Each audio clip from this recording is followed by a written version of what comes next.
So on a really nuts and bolts level, on a very sort of prosaic level, I mean, let's talk about the difference between TV and film. Obviously, this is it's an episodic work, so I suppose before we get into the tone of the thing, I mean, that idea of the project as something which was always going to have a lot of screen time, and there was going to be an arc, and there was going to be a complexity to it. How did you set about that process, about telling this long story? Well, one thing I would say is the director, John Entwistle, who made the short that kind of got this commission, was that, I mean, if you watch it, it's basically a long film. Yes, it's portioned up into 8 bits of between 17 and 20 minutes, which we were worried about in terms of length, but we got away with it. We always treated it like a long feature that we spliced up, which I think is it was quite a helpful way to write it, because even though you have to think of your end of parts and your end of episodes and the hooks, it was essentially a feature-length thing. But yeah, I mean, in terms of the kind of nuts and bolts of it, I wrote a pilot in 2015 in the summer, and then we got a green light at the end of the year. I was then writing in earnest, but I was also writing on a couple of other things, so it was a bit manic.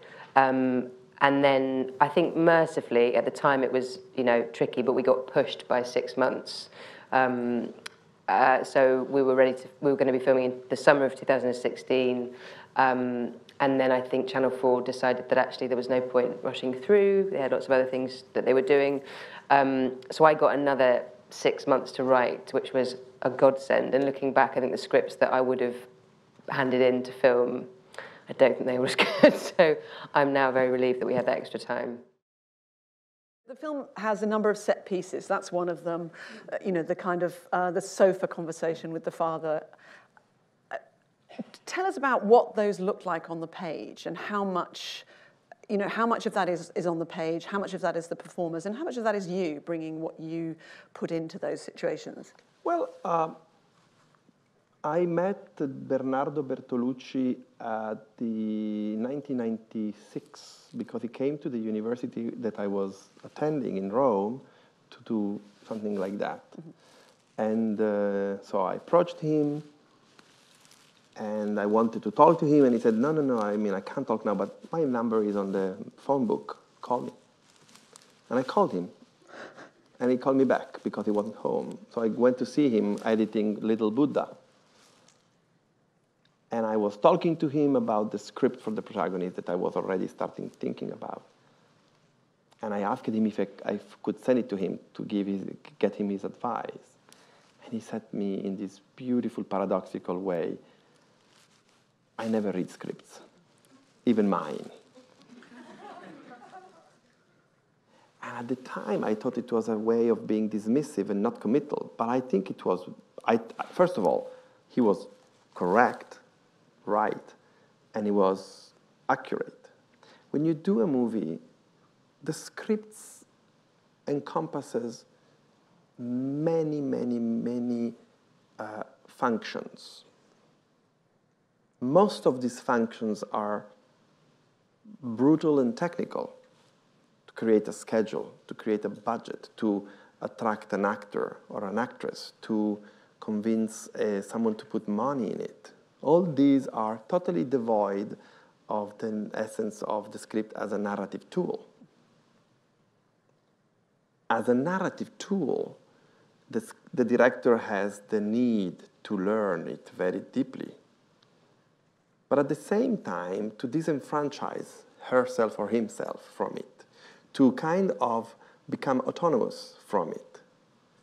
Because otherwise, you risk the great danger of making injustice to a good script, which is to make it literal. But as Rossellini said, you have to leave the door of reality open on set. So I would say the outcome of any movies I make, and I think this is right for any filmmakers, is that there is a process of writing that is triple. You write the script, you rewrite this film in shooting it, and in particular in your relationship with your performers and with the actual phenomenology of the place we are shooting the movie. And then eventually you have the last process of writing, which is the editing, which is possibly, in terms of its closeness to the concept of the language of cinema, is the most important. So I think that a scene like that, I'm very proud of that scene, and Mr. Perlman wears my jumper.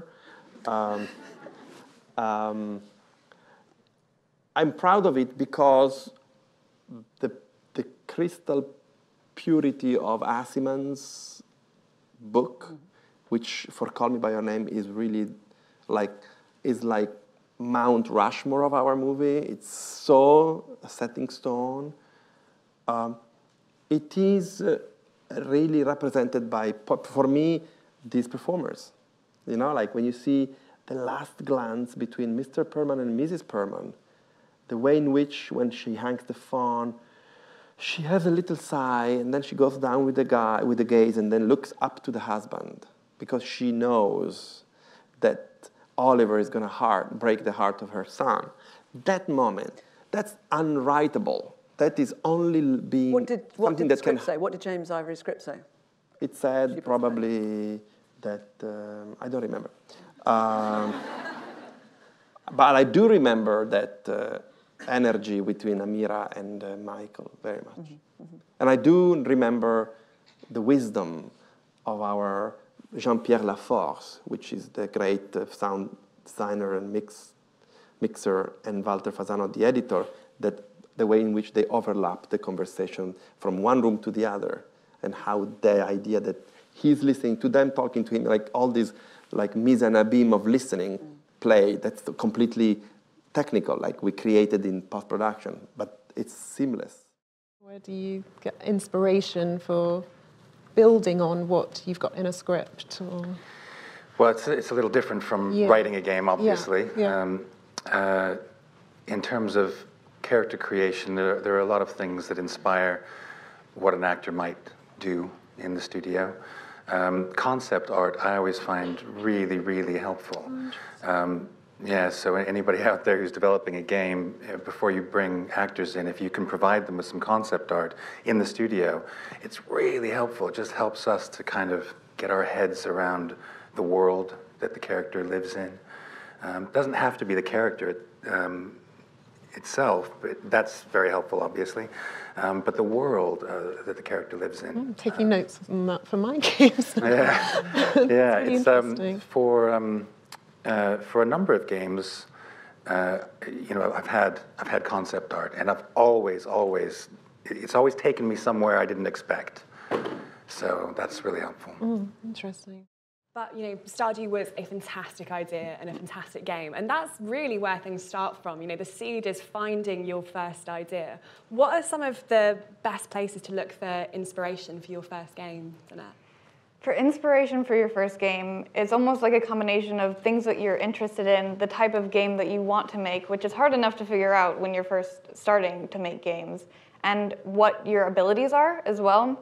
I feel like when you're starting to make games, a lot of people say, oh, I want to make Stardew Valley as my first game. And that's a totally valuable route if you have those kinds of situations that you're in where you might not need to pay rent, or just not as financially, I don't know, you don't need the money as much as other people might at that time. But when you have the abilities that you have, you know what you can do, and it's kind of important to balance what your inspirations are of media, what type of games you like, even outside of games, what kind of experience you like. I like coming of age stuff a lot. It's something that I've grasped of okay, I know that I like this kind of topic. What is the kind of media that I gravitate towards, or outside things where I kind of feel like it resonates with me a lot, because a lot of games that people want to tell are personal stories right now. And I feel like personal stories are probably where a lot of indies are getting inspiration from, just events that have happened in their own life. So taking that into account, and then having an idea where you can kind of limit the scope of what you're doing and say, what can I accomplish, and how long do I want to spend on this? Because doing your own game is kind of essentially running your own business. You are running a business, you are saying, this is the timeline that I want to do this in, I don't want to make this game forever, so you kind of have to set limits for yourself on what are my abilities? Maybe I can only make a visual novel game. I can do some drawings for that, and I can set up some, writing. Like those kinds of things are available to people and might not need as much, research and advanced technology as Monument Valley, for instance. So like it kind of depends on like what your inspirations are, what kind of stories you want to tell, and like the technical side of what can I do and how long would that take me, and do I have that time available to me? I think for inspiration as well, it's good to cast your net really wide and make sure that your brain food is good, so that you're not just consuming a diet of the big AAA games, or even just games that you're reading books, all different genres. You take an interest in nature and travel and architecture and film, world cinema. I think making sure that you're kind of building up a kind of a really wide reference that's not just AAA games or even just games in general is really good. So it gives you such a simmering pool of good stuff to be drawing on, and so there's less of a danger that I think awareness of what games are doing and what's in a particular genre is really important as well. But I think having a wide pool of reference is really good when with the ideas you're going to be generating, they're pulled from more diverse and interesting sources, and you're more likely to come up with something that excites you and excites other people. Because you're right, making a game is hard, and that idea has got to be exciting enough, not just to maintain you whilst you're making it and keep you excited about it. It's got to excite other people. It's potentially got to excite publishers as well. And it's rare that when you're coming up with an idea for a game, that it will be a fully formed game that will land on your plate. It might just be, it will be just an element. It might be an image, or it might be a setting, or it might be a mechanic. And so then learning how to evolve those ideas and going wide with them and just brain dumping everything around that idea and then stripping it back and trying to refine it. It's a really interesting process. I think when we were looking at what game we wanted to make, we knew we wanted to make an adventure game. So that was good because we had a creative restriction there, which made it a lot easier because all those other genres you could just like dink. So that made it much easier to them to focus on, okay, what kind of adventure game do we want to make? And we had 4 or 5 like nuggets of ideas that we were evolving, and then I think you'll kind of know when the one drops that you want to make, because we had ones that we were both like, I like this one, Tom liked this one, and then we stumbled across Scandinavian folklore, and then everything else went, and we just kind of went, right, that's it, and we both got really excited. One key thing that you've all mentioned is relationships, and I think that's something crucial to everyone in this room. When you're early on or you're emerging in your career, you get approached a lot by people who want to work with you, and everyone wants someone to produce a film, and I think everyone does it. It's a bit like dating, no one knows who to go for, and I guess I'd love you guys to talk a little bit about how you chose your creative collaborators earlier on. Like, how did you know that Desiree, how do you make those relationships? If you could talk about a little bit about that, but also how that's changed now that you've done a lot more stuff.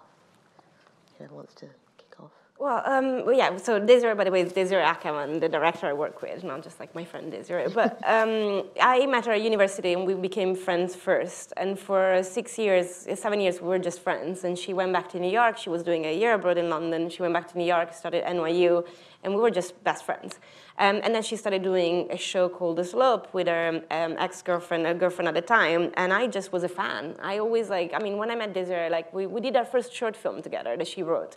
And she always says, you produced it. I did not. I literally was it was all, it was a bunch of dudes in our class, and then Desiree and I. And we're lovely dudes, but I was really shy and kind of was just relegated to be the script supervisor. Which on a short film is usually the person that just told to shut up. But besides that, I always just But very valued. Yeah, very valued. It's really important as a job, but not on a short. But no, it is on a short as well. Anyway, but with Desiree, I was just a fan. I really was she made me laugh, I made her laugh, and then that's when when in 2012, I heard that she wanted to do a feature based on the Slope, and she already had a draft. I was like, I want to do it. I was just with Parkville, we were looking at the time, to put together money through EIS, and I was I think even though it is in America, we can put it together here. But yeah, it was just recognizing, I guess, the talent and trusting, having faith in her, maybe more than I had faith in myself. But that was really good, really easy for me to push because I knew she'd deliver.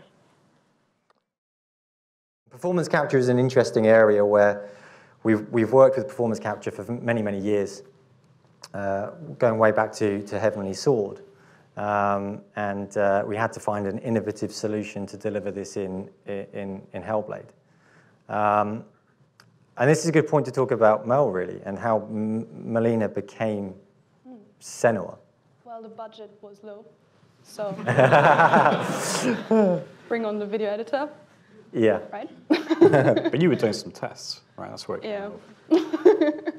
So yeah, it just started, they were just asking me to do some stand-ins and some tests, and then Tam kind of gave me a script to play, and then I just did that, and he thought I had some potential. Yeah. And that's how it started. Yeah. So we were looking for actors to play the role. Yeah, Mel was a stand-in doing some kind of tech tests for us, and then just nailed it. And then I remember that conversation with Tamim where it's like, I think we should throw Mel into the Yeah, I was just joking to him. I'm like, I would like to be part of the casting. And then he's like, yeah, you should try. And I'm like, nah, I'm shy. Yeah. Yeah. But we couldn't have done it had we not had Mel available all the time. Well, that was part of it, is if you get a professional actor in, they've got schedules and competing projects and all that kind of stuff. Yeah, you get you're 2 available, weeks, and then they're on the far side of the world, and that's it. Yeah, exactly, whereas you're local and available, basically. Yeah. Yeah, so when we shoot performance capture, on our previous games, we've flown out to LA or to New Zealand to a purpose-built performance capture studio, and it's pretty pricey to go and do that. So the idea with Hellblade was take our boardrooms, our biggest meeting room in the studio, and try and shoot everything in there. Took a bit of pressure of me as well, because sometimes if you get a scene not quite right, because I don't have any experience, so I would just like sometimes want to reshoot a scene the next day because I couldn't nail it on that day. And you can just go in and do that. You don't need to like hire an entire space for another day. You just come back to work the next day, get in your suit, do it again. Do you get any chance to speak to the contestants or islanders back, like when we don't see it on camera? No. No, I only go in with what you see. Okay. And what was nice actually from season 2, because season 1 I never went into the villa. Yeah. They always came out to me. And actually it really helps going into the villa, because part of, I guess, when they come out is that they trust me. I think that's really important, isn't it? So when you come out, you've got nowhere, didn't you? Yeah. It's really important to have that trust, not just with the audience and the viewers, but with the islanders, because they've got to be able to talk to you, not be scared of you and think you're going to kind of ask them intimidating questions. Yeah. That's not what the show's about. So so it's nice to go into the villa to get to know them. You'd get the moments when people would be like, oh no, Caroline's coming, what's going to happen now? She comes out of nowhere, you turn around, she's there, you know? They used to cheer when I walked in. It's got worse. Yeah. We're just like, Graduates, oh God, she's here again. Yeah, because being in the villa, do you have any idea when she's coming in? Are you kind of minding your own Literally, business? one time I was on the daybed, right? I remember just laying there, and I turned around, and she was just there. Just out of nowhere. You don't know, she just comes out of nowhere. Just having a sunbathe, brilliant. and there's Caroline. Brilliant. Interruption. Yeah. And in terms of when you're filming the eliminations and everything like that, is that completely live, or do you have to stop and start? Is there discussions in between? Do people get taken out at any point? No, I have to, I have one chance to deliver that news. You can't deliver news twice. No. It's impossible, which is the beauty of live TV. But obviously you have to pre-record these moments. I have to, you've seen it, I literally can't look them in the eye because you give it away. So I walk in, I've got my head down like that. Yeah, you do, you look down those cards like that. I have to put my serious head on, which is hard. I have to be, because it's tense and it's not very nice. And there was a time this year, and it was when you walked in back from Casa Amor. I know he's going to walk back in. But I can't tell Dani that. Yeah. I want to go up to her and give her a hug. Trying to get something from her eyes. What would you do if he comes back? I'm like, don't cry. I really wanted to cry. Yeah. Because it must be intense knowing what's going to happen and seeing the reactions of the islanders and being like, I just want to give you a hug. It's fine. You're going to be okay in 2 seconds. You've got to hold it in. Absolutely. I think season 3 with Camilla, when she'd had her heart broken by Johnny, every girl who was watching that show wanted to give Camilla a hug, and including me, but I couldn't. I had to walk in there and just not even be like,